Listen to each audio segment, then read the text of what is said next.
Welcome to the University of Rochester's Multicultural Visitation Program, a series of webinars meant to highlight the university's efforts at creating and sustaining a diverse, inclusive, and accessible community for all. We are just getting started, and we will await the entry of the majority of registrants before we begin.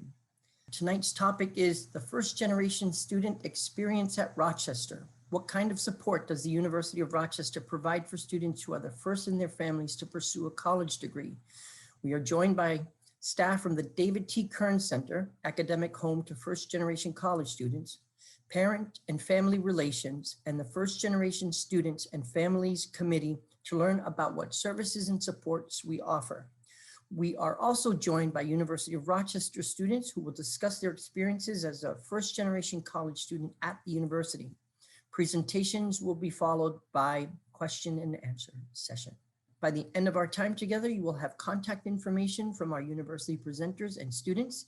You're encouraged to reach out with additional questions you might have about the university experience, as well as the resources of these offices aimed at supporting the journey of our students to and through the College of Arts, Sciences, Engineering, and Applied Sciences. My name is Joe Latimer. I serve as Assistant Dean for Enrollment, Diversity, and Outreach in the Office of Admissions at the University of Rochester. I'm glad you decided to join this event. At this time, I'd like to hand the evening over to Don Bruner, Director, Parent and Family Relations. Hello, everyone. Thank you for joining us for this session. And thank you for your interest in the University of Rochester as you start and continue your college search process. We hope we have students and maybe some families joining us this evening, and we'll speak directly to both of you, or both groups. My name is Dawn Bruner. I am Director of Parent and Family Relations. I also chair our First Generation Students and Families Committee. And like you all, I started my college career as a first generation college student. So very excited to be with you this evening. And we have other presenters joining us as well, and they'll introduce themselves. My name is George McCormick. I'm the coordinator for first generation student support in the Kern Center. I'm also a first generation college student. And I'm excited to see that you are here and that you are enthusiastic or at least curious about University of Rochester. Welcome, everyone. My name is Melissa Rossi. I'm the Assistant Director of College Programs in the David T. Kern Center. I'm so excited for you to be joining us this evening. Like some of the other folks, I am also a first-generation college student. Before I turn it over to our students to do their introductions, there's a couple of things I wanted to say. First is that this is a great time for this presentation because it is First Gen Week on the U of R campus. So we have spent all week celebrating First Gen students. And tonight is the national celebration for all first gen students with some organizations that we partner with all across the country. Also, I wanted to mention that in some of the other sessions you may attend, you may notice that they are webinars, which means that we can't see each other. But we wanted to be very purposeful with this session to have a Zoom meeting so that we can look each other's in the eyes, we can invite each other into our spaces, because we like to think of the work that we do here with first gen college students as kind of an extension of family away from family. So with that, I'll turn it over to our two students and have them introduce themselves as well. Hello, everybody. My name is Elvis.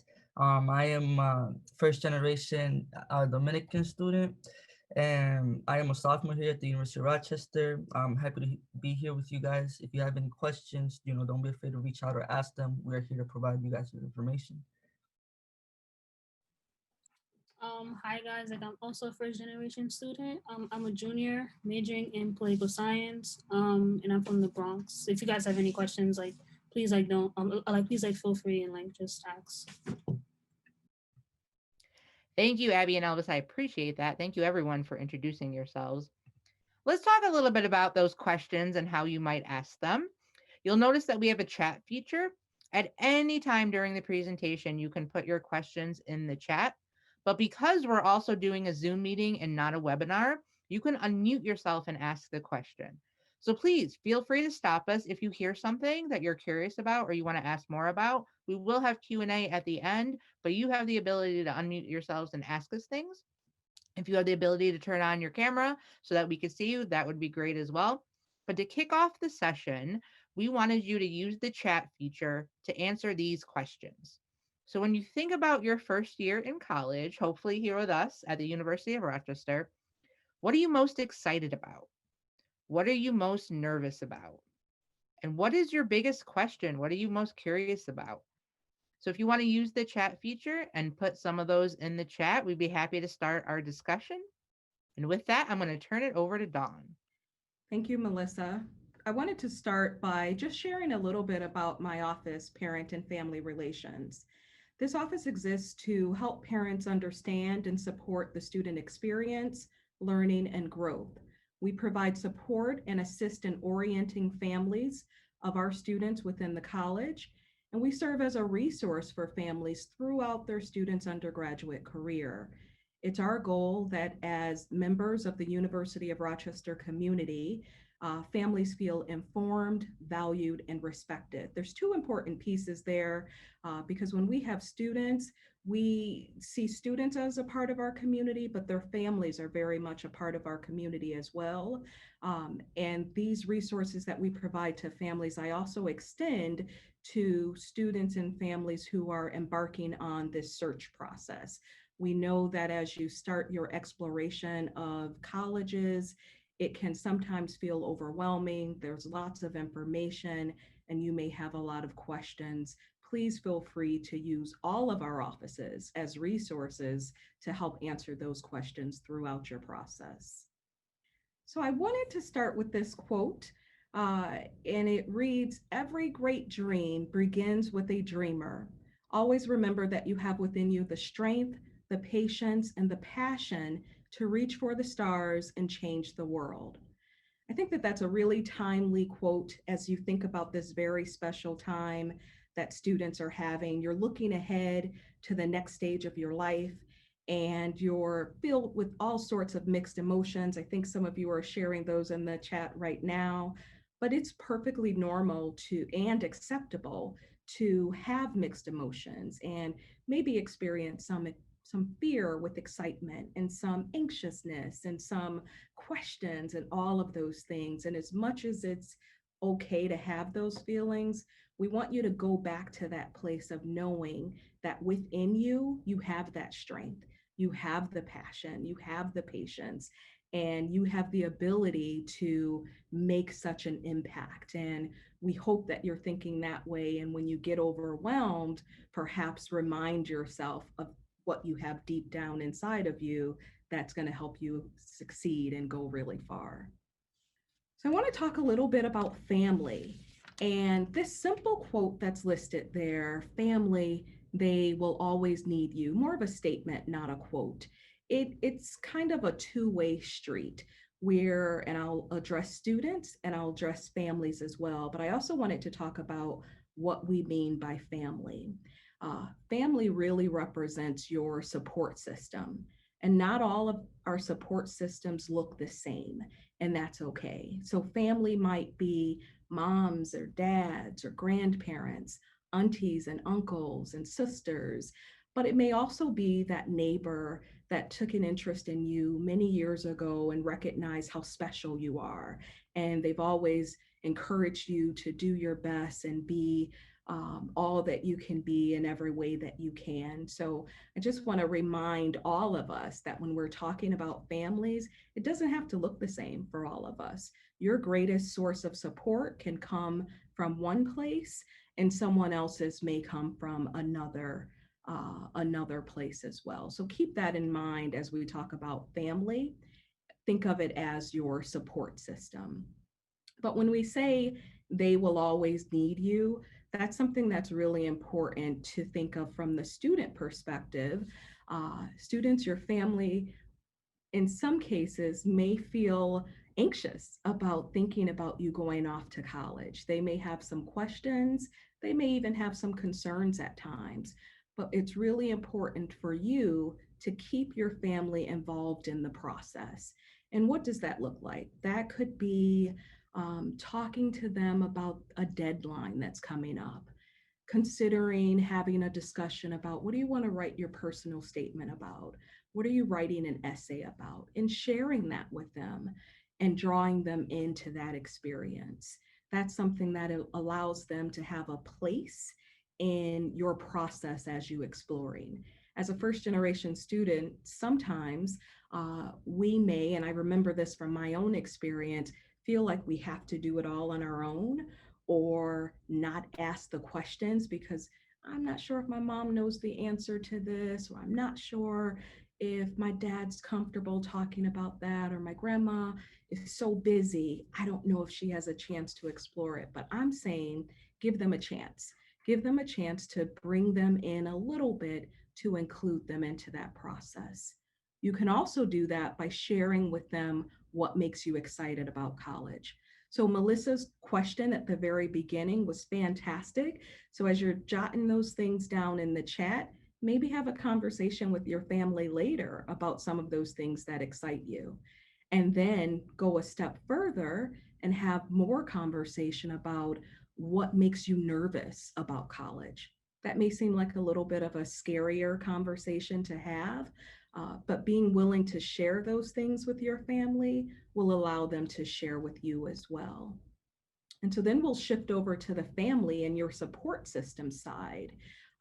We know that families want students to be successful. We want them to do all of the things that they envision them doing. So by doing so, you can provide emotional support, a listening ear, and encouragement. That really goes a long way. So in the same way that I said that students sometimes feel like they have to do everything on their own, sometimes families think, well, she has it. She knows, she has all of her things in order and she knows exactly what to do, so I'm going to stay out of it. Or she has more information than I have, or he has more information than I have, so I'm just going to let her do her thing. So I want to encourage families to resist that, to try to be as engaged as possible and have those conversations with your student. How about you tell them what makes you excited about them going off to college? And you can also talk to them about what makes you nervous. Sometimes students have a lot of commitment at home and some things that they are very actively involved in the family system. Talk about those things and talk about some of the changes that may exist there. Next slide, and we'll continue that conversation. So college, it's a family affair. And what do I mean by that? It is something that impacts the entire family when a student goes off to college. And that's because they may not be in the house anymore where they grew up. They may not be around as much to engage with their siblings.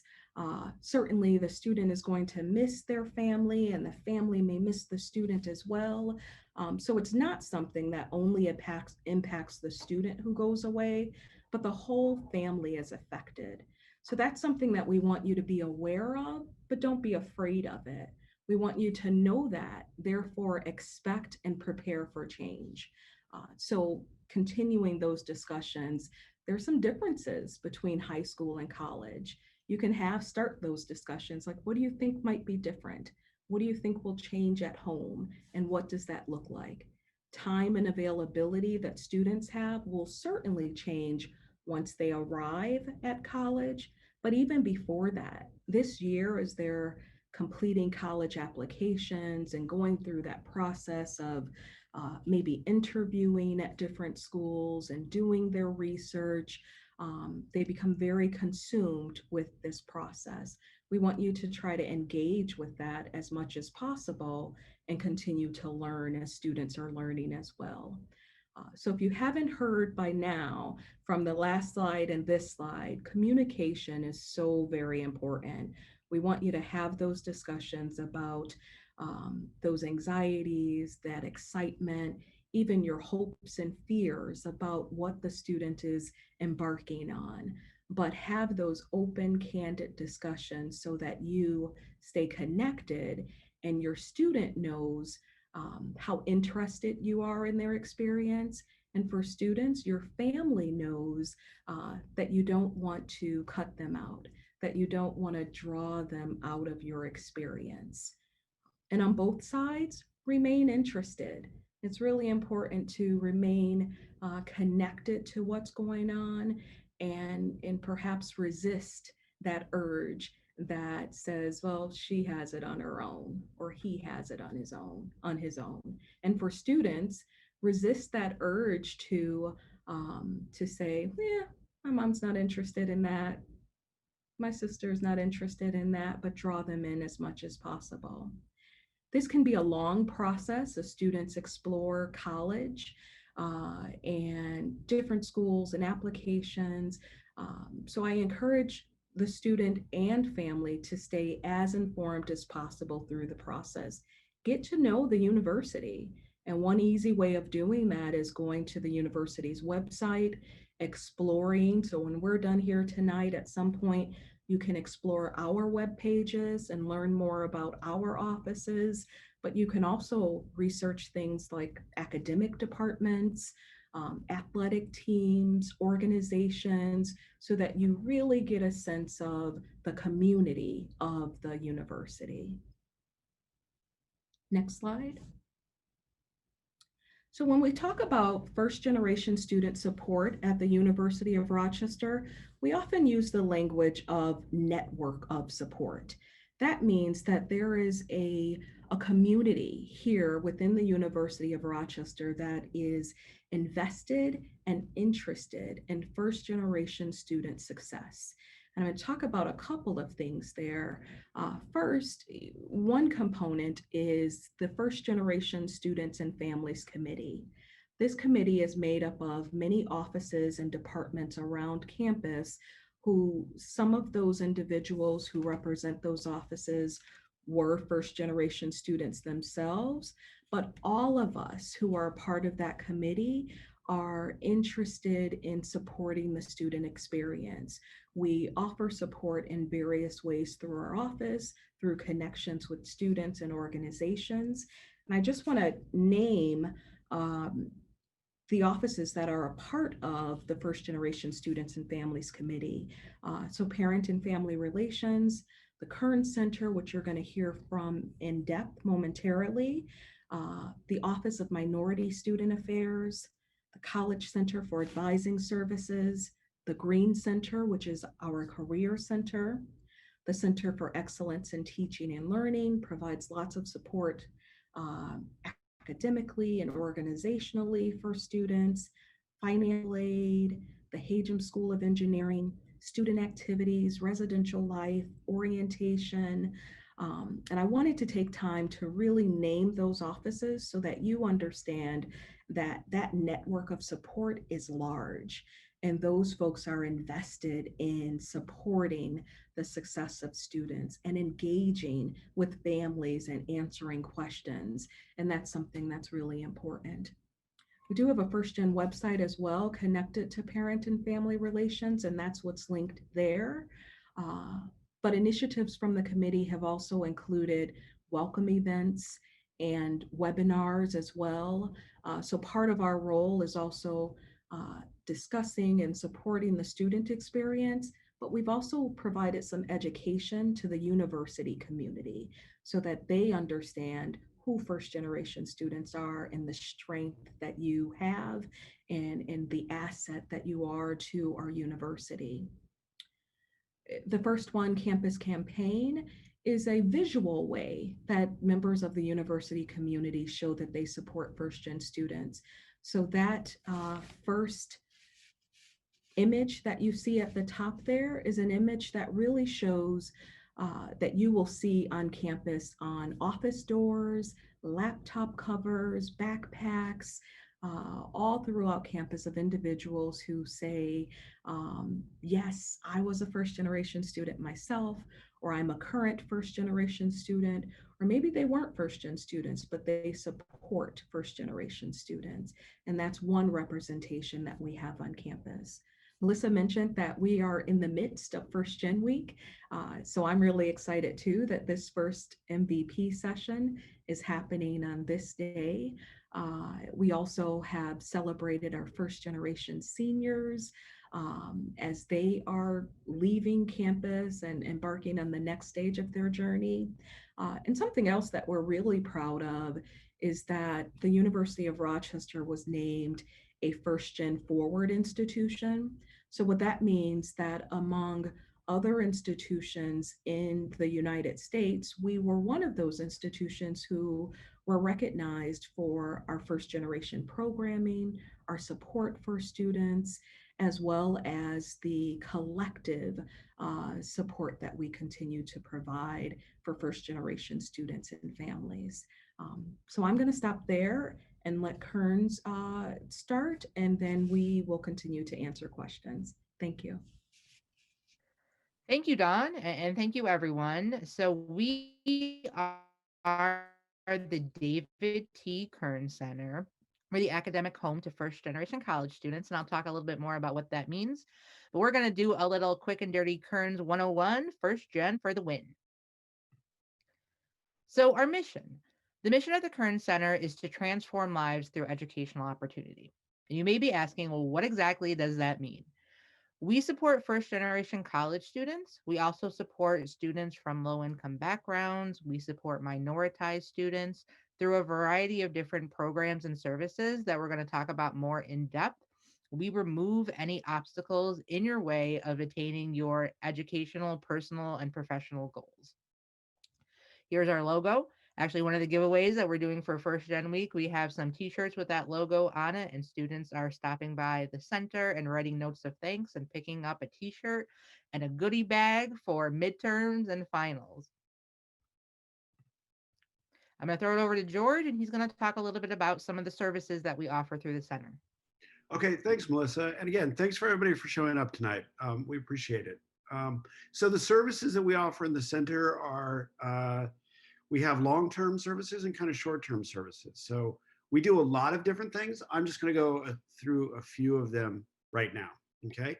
So we offer academic advising for all of our first-gen students, where we help them plan their schedules. We help them later on with graduate school preparation and career planning. We help students who want to apply for summer research programs, either on campus at the U of R or other campuses away. We are very much focused on undergraduate research and helping our students get those opportunities and finding success in that. Like I said, we do a lot of graduate school preparation. So our first gen students who want to go on and get master's or PhD programs, we work very closely with them to get into programs. We have a textbook lending program that helps first gen students save money. So every semester, first gen students can check out textbooks from our library to save money because those are expensive. We also have social and professional development. We have workshops. We have, when we're not in a COVID era, we have all kinds of events where we're providing food and people getting together. The Kern Center is very social in that regard. We have scholarship opportunities for the summer, both research opportunities and opportunities for students to take summer classes. In the Kern Center, we have what's called the living room, which is a place where students like to study or just flop and talk. We also have a computer lab and free printing for our students. We have we have chemistry study groups, but we have other study groups as well to help our students. And we absolutely believe in, as Melissa said, in expanding that pipeline of opportunity for first gen students, not just into their undergraduate careers, but for those students that want to go on past that. We work with them all along the way. Thanks, Melissa. Thank you, George. So as you can see, we do provide a lot of services. I'm going to talk a little bit about the programs we offer and the different ways that you can connect to our center to start to receive some of those services. So one of the things that is unique about the Kern Center is that we have federally funded TRIO programs. TRIO programs were something that came to life in the mid-1960s.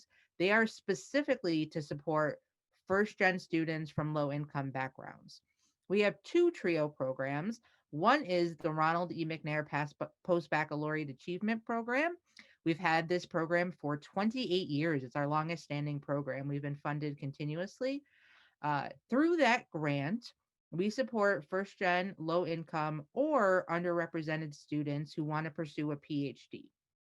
So the whole point of that is to provide a really high level of support through workshops, through research, through credit-bearing courses, so that students who do want to apply to graduate school can submit competitive applications, but also can explore what the culture of graduate school might be like.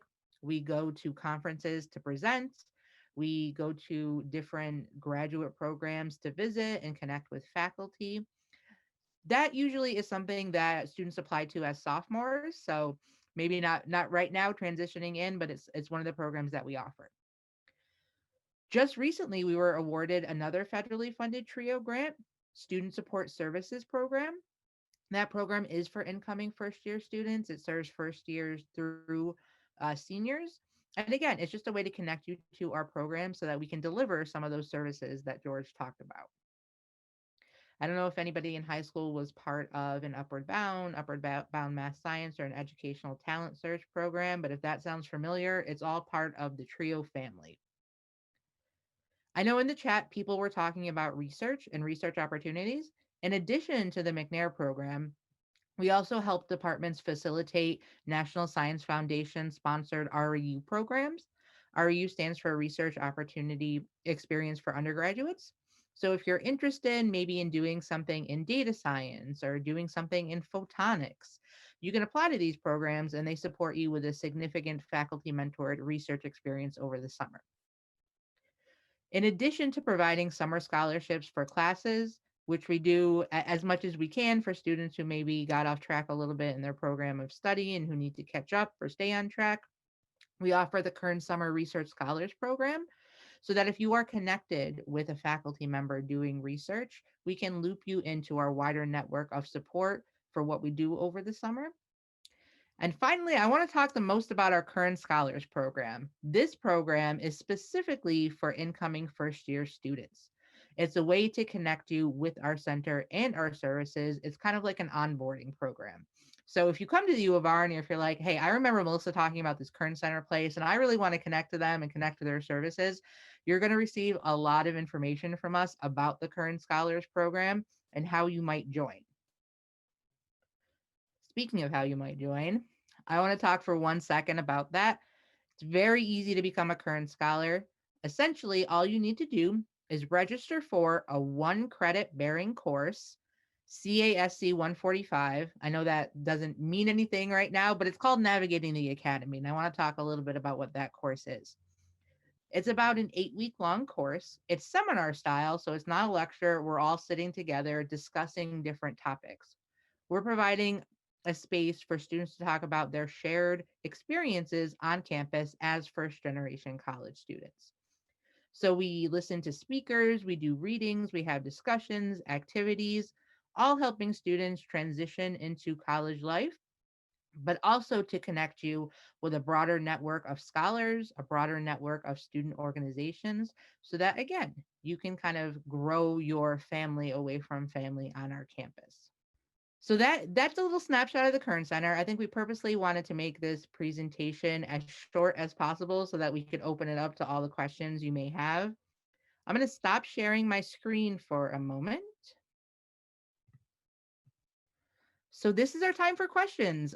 You can put questions in the chat. You can unmute yourself and just ask. We have Elvis and we have Abby here who could talk about the student experience, and we would love to hear from you. I see somebody asked about international students. We have many international students who are Kern Scholars. There aren't a whole lot of restrictions with becoming a Kern Scholar. Some of our federal programs, you do have to be a U.S. citizen or permanent resident, but anybody can be a Kern Scholar. So I saw earlier that a lot of students were talking about what it means to be a first generation student here, and I saw Gael mention this too, right? What does it signify to be a first generation student? And I want to talk a little bit about that. It's difficult, like it's not easy to, come to a university that, a lot of people, Joe mentioned that only 20% of the class was first gen, right? So a lot of people already have an advantage over you, right? So it's not easy for you to come to an institution and feel that you're on the same pace as everybody, but a lot of it comes from within, you know, like you have to like recognize I made it to this institution, right? I'm at the same level as everybody else. I got here through the same efforts as everybody else, and I am capable and I am able to put in the same work or more than other students are able to, right? Just because you're first generation doesn't mean that, you should like limit yourself, right? And Don mentioned that, expect and prepare for change, right? And that's like a very big one, right? Not a lot of people are going to be holding your hand, and a lot of the times you have to take initiative over your own education. And when you're looking at universities, look at the resources they offer, right? All of the resources that we offered at this university, they're here for you. You know, if a school offers you free printing, free laundry, like I'm gonna take that, right? And there's no shame in you like saying that, okay, I need this, and communicating what your needs are, because everybody needs are different, right? Depending on who you are and what you want, just make sure to communicate that, and then see what can this institution do for me as a student of color, as an LGBT student, as a first gen student, right? What can this do?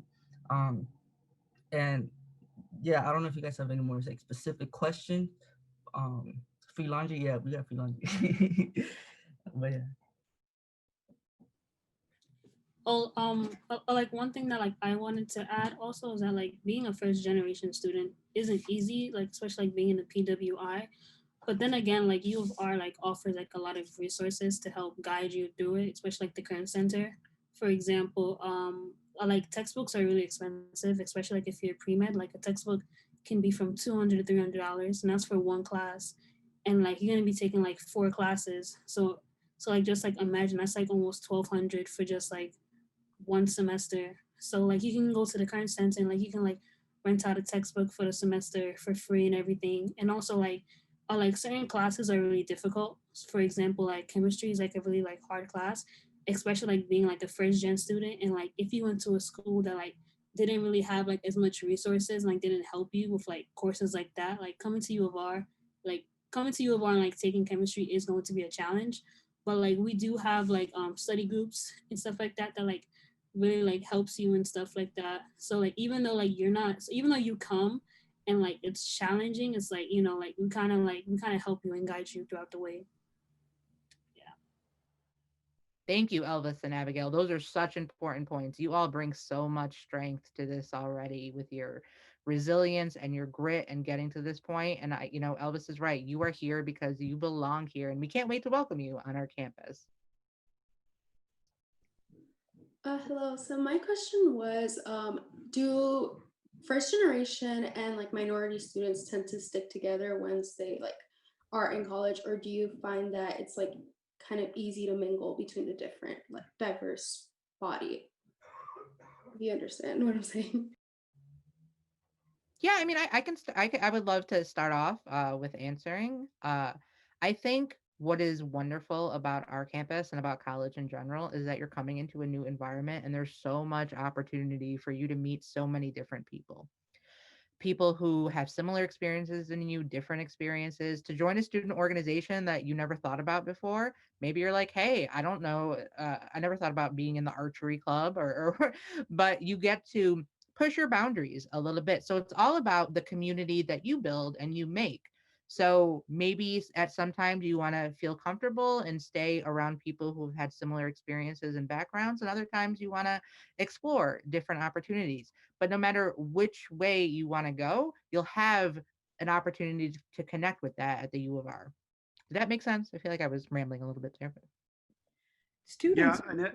Oh, say too that it is the University of Rochester, a university of this size, is small enough to make really great connections with, like Melissa said, students that you connect with and relate to, and even some new experiences, but it's also large enough that you have the opportunity to venture into some new areas as well. So you're not feeling like you have to be stuck with one group, but oftentimes students do find a home base or a network that they're really close with. And I think all of those things are okay. Exploring and being really connected to your circle. Yeah, and real quickly to speak to what Aneth asked is, first gen students are really diverse bunch, right? And so one cool thing about the Kern Center is that with our Kern Scholars Program, we're bringing in 80 to 100 first gen students a semester to sit in to be a part of our seminars and to be a part of our programming. And that brings those first generation students together. And a lot of times communities start to create within that.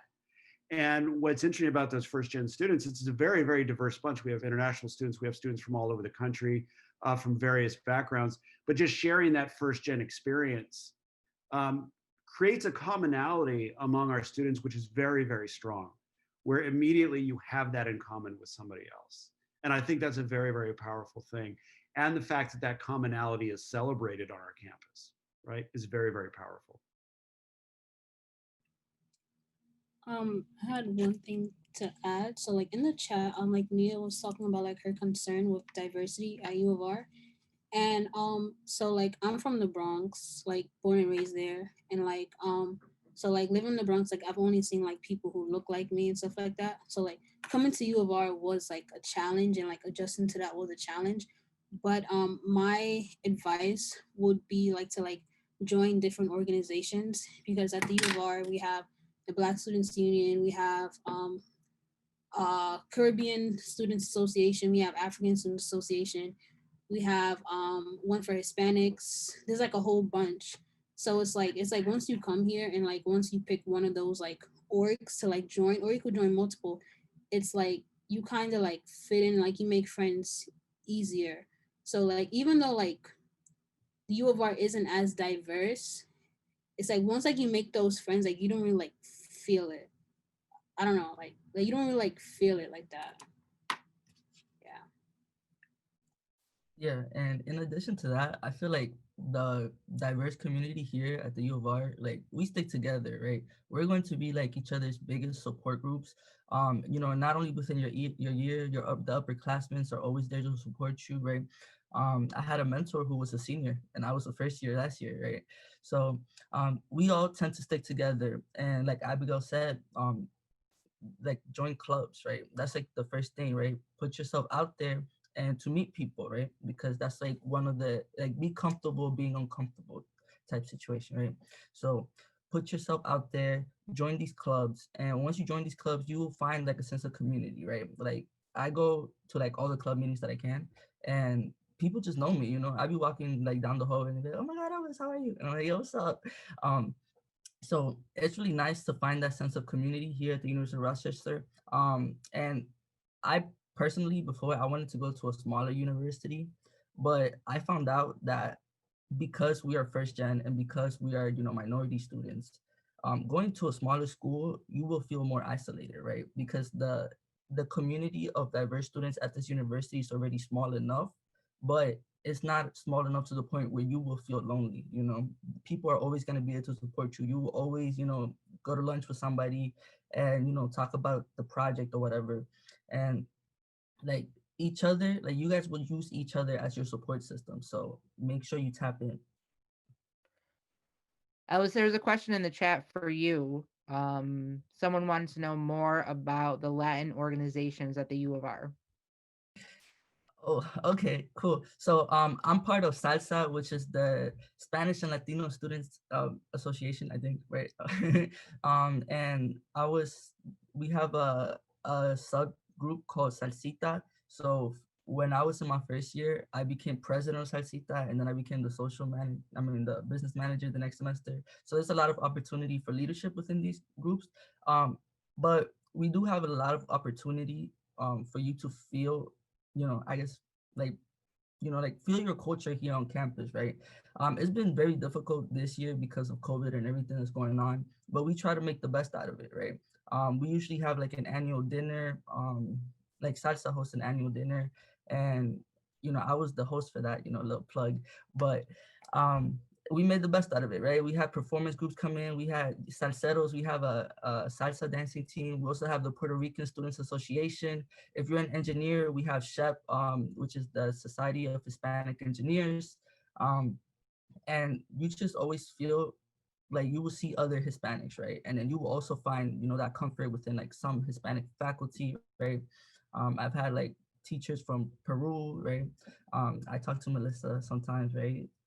So it's really like nice to have like you will feel at a community here, right? And sometimes, you know, during the dinners there's like Hispanic food, right? So there's like this place called El Latino, and sometimes we just order from El Latino, and that's nice. We also have Hispanic frats. It's nice. I get empanadas from them and pupusas sometimes. So that's cool. Um, yeah, I don't know if I answered your question. I think that was great. Thank you. And Joe put in the chat the page where all of the student organizations are hosted. So if you click on that, you can see all the different diverse groups that are out there. Someone asked in the chat, what are some things that are held, events that are held to combat homesickness, or what can students do to combat homesickness? I can answer this. To be honest, I feel like the best way to combat homesickness is to like just like go out more and like be more active on campus and hang out with your friends.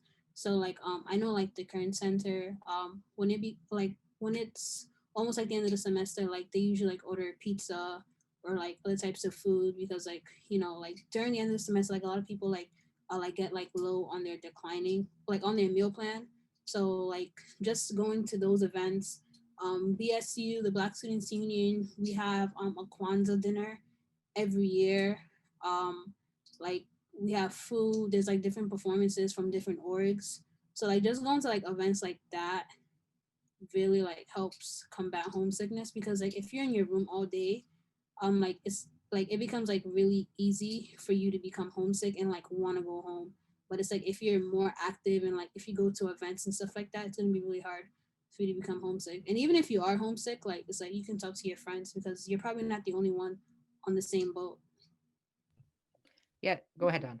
Add too is that mental health and wellness is really important for college students, and our University Counseling Center offers groups for first year students, and they also offer groups for underrepresented students, and that's a good place to connect with other students who may be having some of the same feelings that you may have being homesick, and then you're able to do so with a professional from the counseling center who can provide suggestions and support throughout that process.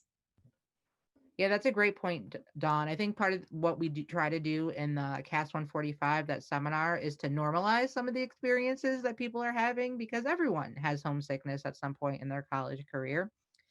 But in addition to that, there's just so many events happening on campus that I think everyone can find a little piece of home, especially when they're feeling that way. I'm just thinking about, we have a first gen welcome when people set foot on campus during orientation. There's a first gen luncheon with you and your families. We just had some Kern's Halloween bingo where we gave away some Grubhub gift cards. So we do fun things. We do things that are related to academics, professional development. So I think the key is to find the thing that makes you feel like you're a part of this campus and this community and seek those things out.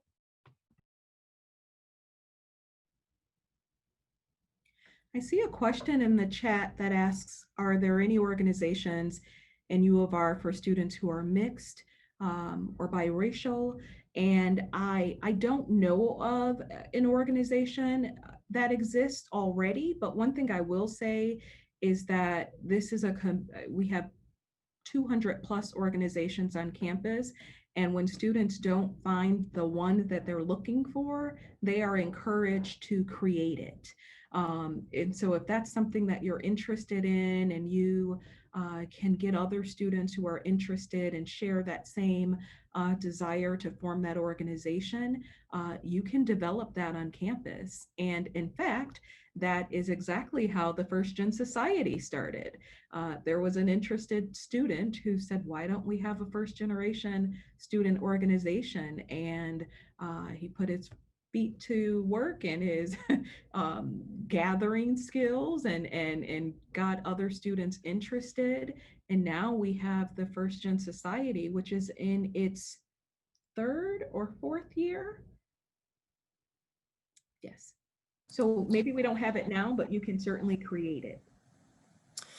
You know, Dawn, what I'm reminded of is the Paul J. Burgett Intercultural Center that does a lot of work with students who are understanding their identity or the intersectionality of their identities. Lots of programs that allow for our undergraduates to engage in conversation about who you are, trying to figure out your way to the multiple identities that we each have. And so the Paul J. Burgett Intercultural Center, you can find that center at rochester.edu and visit it and take a look at the programming available, that's offered there.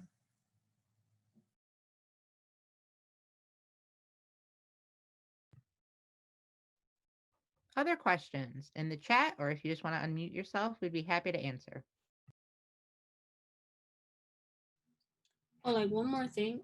So like even though like we don't have any organizations yet for mixed students, organizations that we have, like there's always like opportunities for the organizations to have like co-sponsorships with the other organizations. So basically like have like a meeting together and talk about like whatever. So for example, I'm on the e-board for the Pan-African Students Association, and like we've had co-sponsorships with the Black Students Union.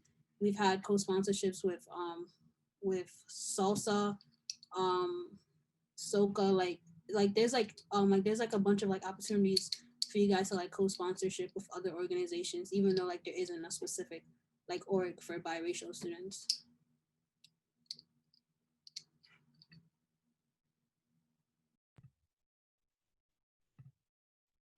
Someone asked in the chat how PASA was doing, the Pan-African Student Association.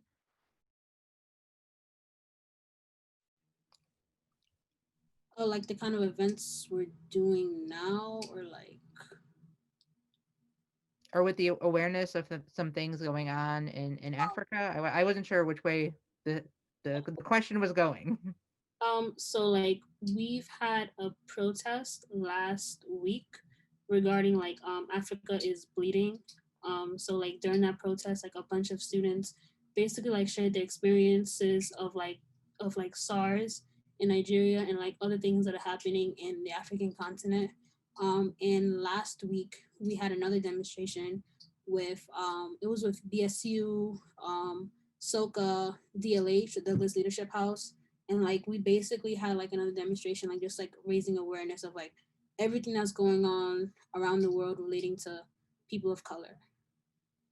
And PASA, we have the Aksum dance group, so basically it's like an East African dance club. And then there's also Mafrisa, which is a West African dance club, and we also have Pasapella, which is basically like an African singing group. And I think that's it. Yeah.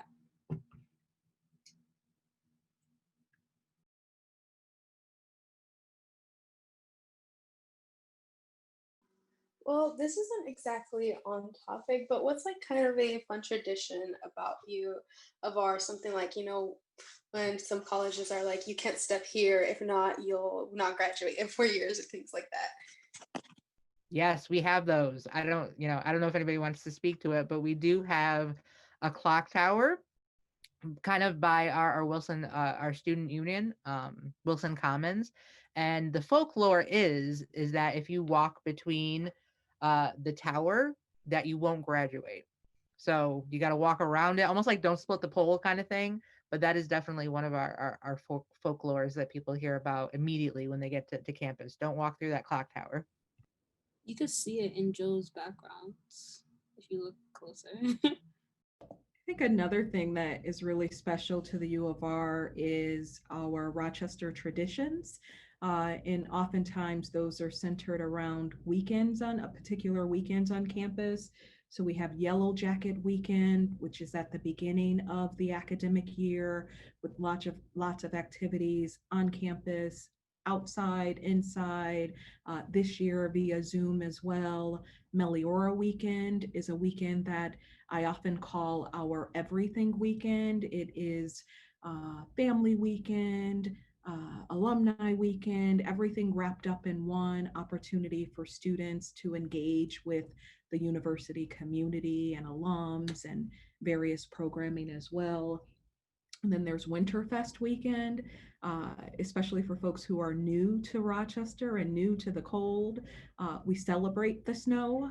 Oftentimes there's sledding and sleigh rides and giveaways that are hats and scarves. And so really trying to embrace the cold and not sort of be down about it, but embrace the beauty of winter. And then there's also a Spring Fest in the spring. And so that's something that is huge on this campus, and that we involve students, faculty, staff. A lot of time faculty and staff will invite their families, and it's just a celebration. So this year things look a little bit differently, but we still have been embracing those key times on campus. Yes, the Spring Fest also includes a carnival, a barbecue. It's really great. And there's also like bouncy, not bounce, yeah, like bouncy houses and like those like inflatable games and stuff. Yes, Abigail, you are correct. This is the clock tower right over here, over my shoulder. And I was silly enough to walk under the clock tower. And like I disclosed in the chat, I have yet to write my thesis for the Warner School of Education and Human Development. I finished all of my classes at the Warner School. All I have to do is write this thesis, and I have yet to do it. I wonder if it's because of that clock tower.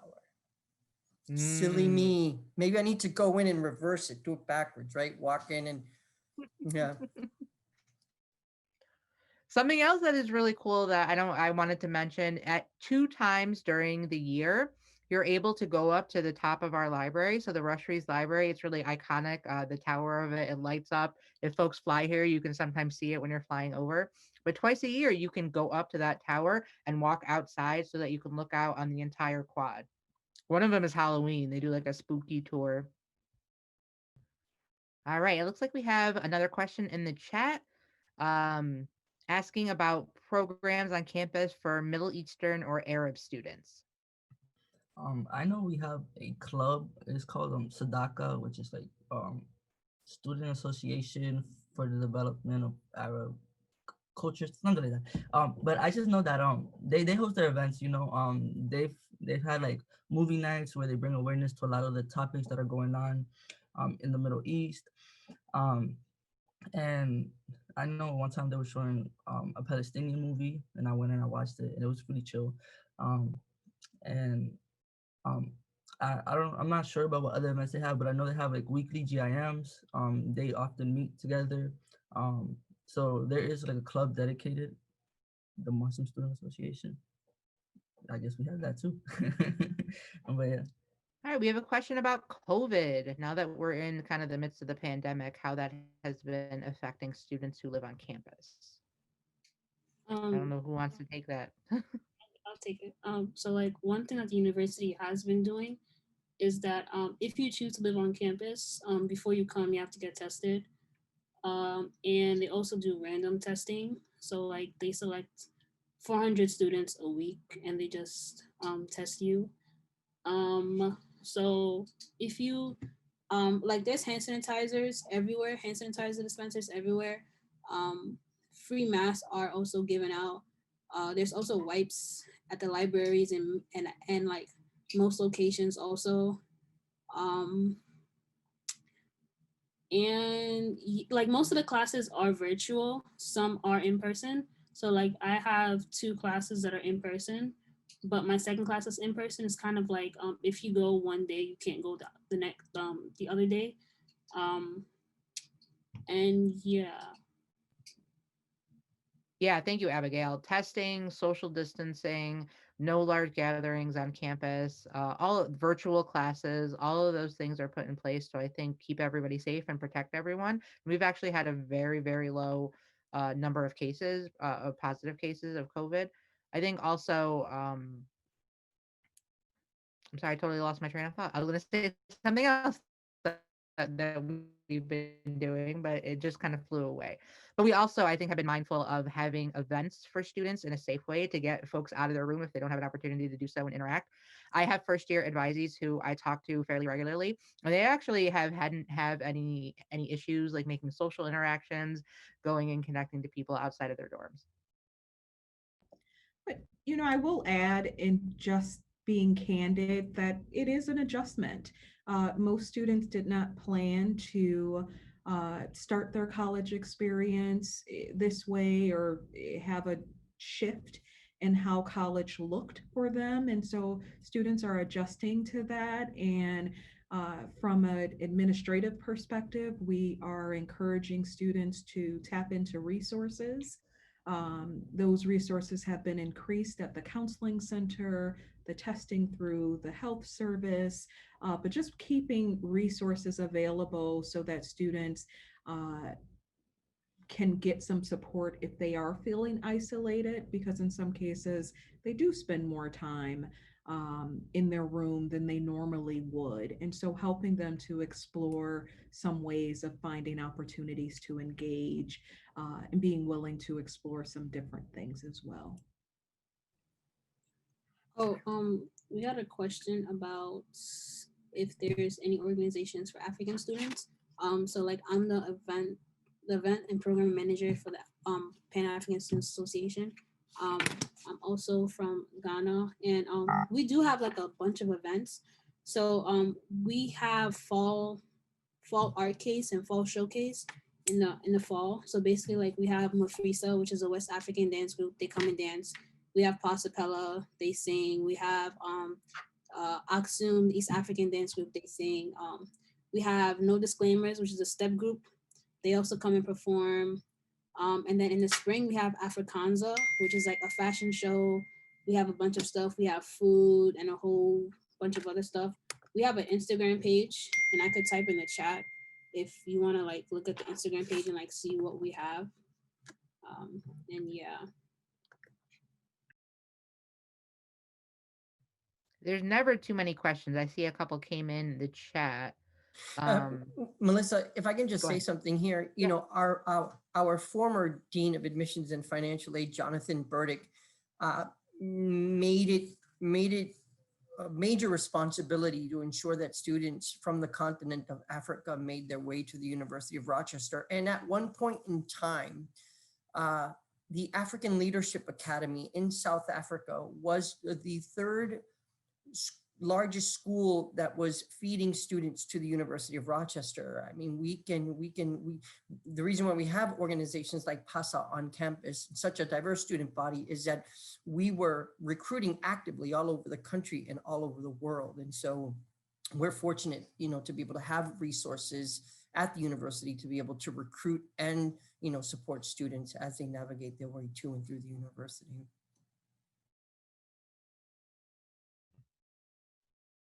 Thank you, Joe. Yes, that's very important to mention.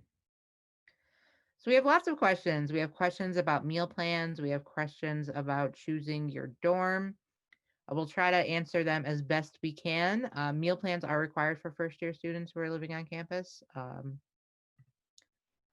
In terms of picking your own dorm, I don't think that's a thing for first-year students unless there's some sort of like special interest housing that you're trying to get into, but I'm pretty sure you can't do that until you're an upperclassman. But there are a handful of dorms that most first-year students find them in so that you can really connect and build that first-year community. Also, living on campus for first-year students, all of your bathrooms will be communal bathrooms. Again, as you advance in class, as far as sophomores, juniors, seniors, you'll have the opportunity to choose suite style living or apartments. So those are things that you can look forward to. But as a first-year student, you will certainly share bathrooms with folks on your residential hall floor. I will say that there has been updates to dorms so that there are all gendered bathrooms, so students can really pick the bathroom where they feel most comfortable.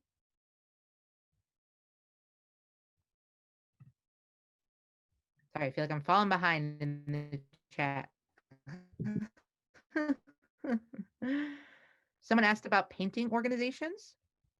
I don't know of any specific painting organizations, but if you check out that CCC page that Joe dropped in the chat, we have so many student organizations that I can't imagine we don't have one specifically centered on painting or art. Yeah, we have the Creative Arts Club. So they like meet and they do like creative stuff. You know, sometimes it's painting, sometimes like building sculptures. They have a fashion show in the fall, right? So if you're into like fashion, they like collaborate with like a smaller like fashion club, and then they host like a really big fashion show. So if you're interested in that, that's something cool that you could do. And then we had like the paintings from the students from the Creative Arts Club, like at the beginning of the entrance, and then that was cool. So, yeah.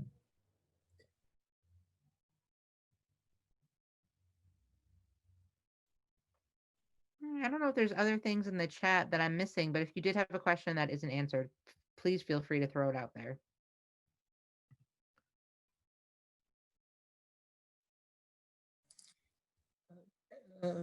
There's a question about studying abroad programs. Due to the pandemic, are there any plans to reopen these international opportunities for students who are planning to learn in another country?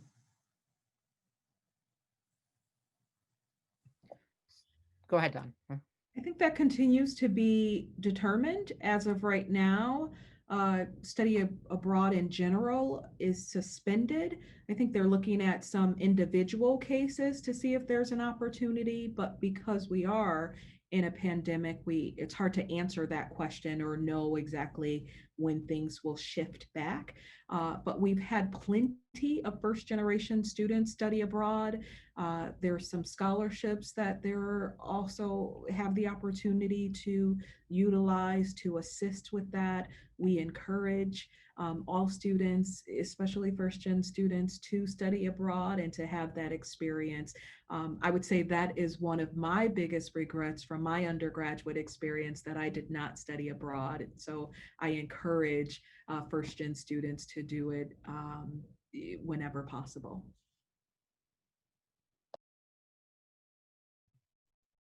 Yeah, I'll echo that. It's one of my major regrets as well. And I think part of the reason why I didn't go is because I didn't think that I could afford it financially, which we have helped so many students kind of overcome that barrier and be able to study abroad.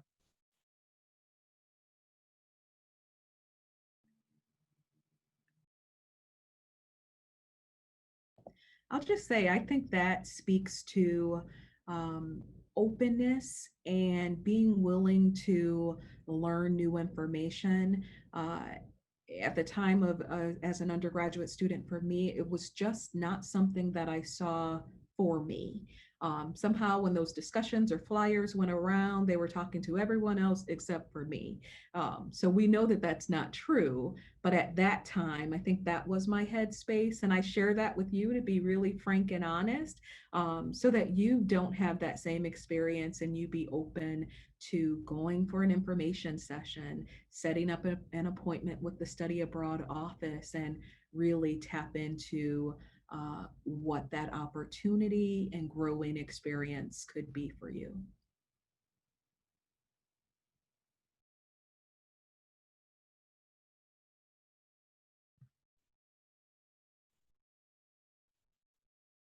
So it looks like we are just about out of time, but I am so thankful that you all could join us today. It was so nice. I feel like we are sitting at a table having a conversation, which is what I really appreciate about this Zoom meeting.